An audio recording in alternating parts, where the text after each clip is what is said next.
প্ৰত্যেকজন মানুহৰ জীৱনত এবাৰ দুখ আহিব লাগে। প্ৰত্যেকজন মানুহ এবাৰ জীৱনত প্ৰতাৰণাৰ শিকাৰ হ'ব লাগে।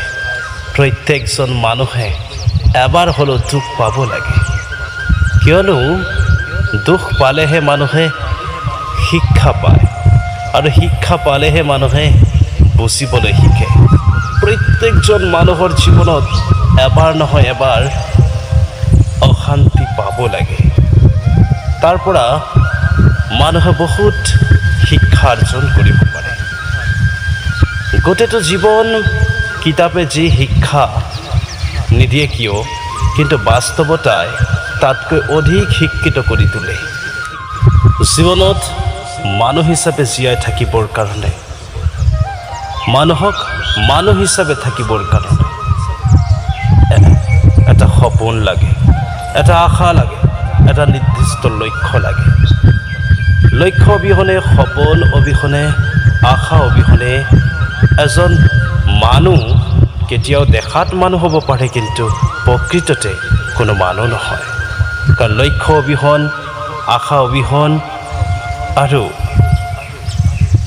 সপোন অবিহনে জন্তু জানোৱাৰবোৰেও জীয়াই থাকে। গতিকে প্ৰত্যেকজন মানুহৰ জীৱনত এটা নহয় এটা লক্ষ্য, এটা নহয় এটা আশা, এটা নহয় এটা সপোন হ'ব লাগে।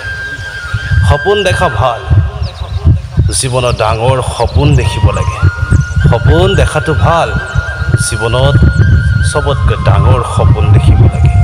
কিয়নো সপোন অবিহনে এজন মানুহ কেতিয়াও মানুহ হ'ব নোৱাৰে। আৰু সপোন দেখাটো কেৱল সপোন দেখিলেই নহ'ব, সপোনক বাস্তৱায়িত ৰূপায়িত কৰিবলৈ হ'লে সপোন দেখা অনুসৰি চেষ্টা আৰু পৰিশ্ৰম কৰিব লাগিব। তেতিয়াহে আমি এজন মানুহ হিচাপে নিজকে স্বীকৃতি দিব পাৰিম। অন্যথা জন্তু জানোৱাৰৰ দৰেই জীৱন কটাই আছোঁ বুলি যেন লাগে। সপোন দেখিব লাগে। সপোন এটা ভাল বস্তু। সপোনে মানুহক জীৱনত জীয়াই থকাৰ প্ৰেৰণা দিয়ে, কিন্তু সেই সপোন যেন টোপনিৰ সপোন নহয়, বাস্তৱত জাগি থকাত দেখা সপোন হ'ব লাগে। তেতিয়াহে জীৱনত উন্নতি সাধন কৰিব পাৰি। তেতিয়াহে জীৱনত মানুহ হিচাপে নিজকে পৰিচয় দাঙি তুলি ধৰিব পাৰি।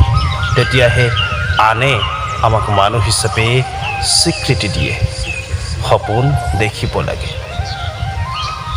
জীৱনত জীয়াই থাকিবৰ কাৰণে অৰ্থৰ প্ৰয়োজন হয়, কিন্তু সেই অৰ্থ যেন স্বাৰ্থ নহয়। অৰ্থ হ'ব লাগে মানুহৰ, কিন্তু স্বাৰ্থ হ'ব নালাগে।